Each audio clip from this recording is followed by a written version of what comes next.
A heart torn apart. My journey of surviving infidelity. It all started with a gnawing feeling in the pit of my stomach, an intuition that something wasn't right. I couldn't pinpoint exactly when it began, but the signs were there. Subtle changes in his behavior, a growing distance between us, and the quiet moments that once felt comforting now seemed oppressive. For years, I had believed in the strength of our marriage. We had weathered storms together, celebrated each other's successes, and shared countless memories that wove our lives into a tapestry of love and commitment. Yet the very foundation of that love was about to be shattered by a betrayal so deep that it would shake me to my core. I remember the day I found out as if it were yesterday. It was a cool autumn evening, the kind where the crisp air carries the promise of change. I was sitting in our living room, absent-mindedly scrolling through social media, when a message notification popped up on his phone.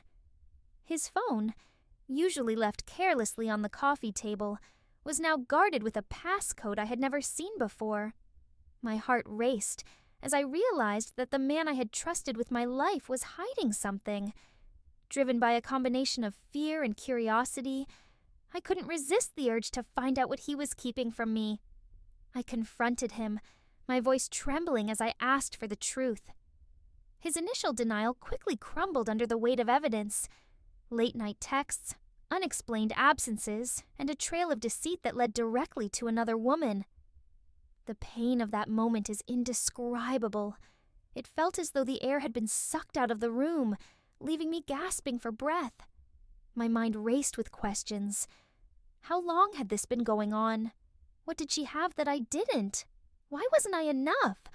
The man I had loved and trusted had betrayed me in the most intimate way, and I was left to pick up the pieces of a life I no longer recognized. In the days that followed, I went through the motions of living, but inside, I was broken. I couldn't eat, couldn't sleep, and couldn't escape the relentless thoughts that consumed me.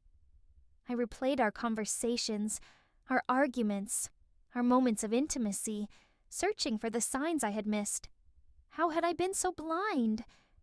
Friends and family reached out, offering their support and condolences, but their words felt hollow. No one could truly understand the depth of my pain, the sense of loss that gripped my heart. I was grieving the death of a marriage that had once been my source of joy and comfort, and I didn't know how to move forward. The nights were the hardest. Alone in our bed, I would stare at the empty space beside me, the silence suffocating. I would cry until there were no more tears left, my body racked with sobs that seemed to come from the very depths of my soul. I was angry, hurt, and utterly devastated. But somewhere in the midst of that darkness, a small voice inside me began to whisper. It was faint at first, easily drowned out by the roar of my pain, but it grew stronger with each passing day. It told me that I deserved better, that I was stronger than I knew, and that I could survive this. It was the voice of resilience, a voice that had been buried beneath years of compromise and self-doubt. It wasn't easy, but I began to listen to that voice. I sought out therapy, not just to heal from the betrayal, but to rediscover myself.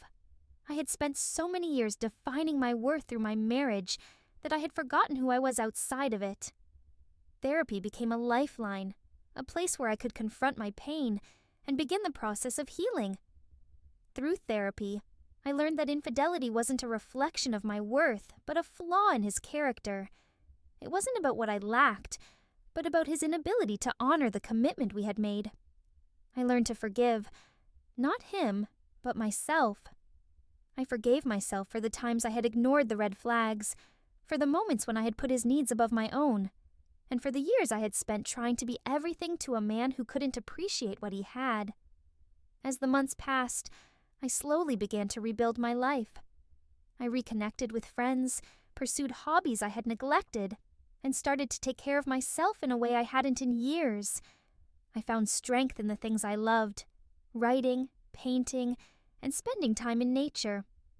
These were the things that reminded me of who I was before the marriage, before the betrayal. The journey was far from easy. There were days when the pain would resurface, catching me off guard and pulling me back into the abyss. But each time, I would remind myself of how far I had come, of the resilience I had discovered within myself. I was no longer the woman who had been betrayed. I was the woman who had survived, who had found the strength to rise from the ashes of her broken marriage. In time, I realized that healing wasn't about forgetting the past, but about embracing it as a part of my story. I would never erase the pain of what had happened, but I could choose to let it shape me in a way that made me stronger, wiser, and more compassionate. Eventually, I reached a point where I could look back on my marriage without anger or bitterness. I could see it for what it was, a chapter in my life that had come to an end. And while that chapter was filled with both joy and pain, it didn't define the rest of my story. I had the power to write the next chapter, and I was determined to make it one of love, self-discovery, and resilience. The day I signed the divorce papers, I felt a sense of closure that I hadn't expected. It wasn't the end of my life. It was the beginning of a new one. A life where I was free to be myself, where I didn't have to compromise my happiness for someone else's approval. A life where I could love myself first and foremost. Looking back now, I can see that surviving infidelity wasn't just about getting through the pain. It was about finding myself again. It was about reclaiming my life and my worth, and realizing that I was stronger than I had ever known. The journey wasn't easy, but it was one that led me to a place of peace and self-acceptance. If there's one thing I've learned from this experience, it's that we are all capable of surviving even the darkest moments of our lives. We are stronger than we think, and we have the power to heal, to grow, and to find happiness again. And in that, there is hope. Hope for a future filled with love, resilience, and the strength to overcome anything that comes our way. D. In a heart torn apart. My journey of surviving infidelity. Follow the emotional and raw story of a woman whose life is shattered by the betrayal of the man she once trusted with her heart. Through a journey of intense pain, self-discovery, and healing, she learns to reclaim her strength and rebuild her life. This story delves deep into the emotions of loss, anger, and resilience, offering hope to anyone who has faced similar heartache. It's a powerful tale of finding light in the darkest of times and emerging stronger on the other side.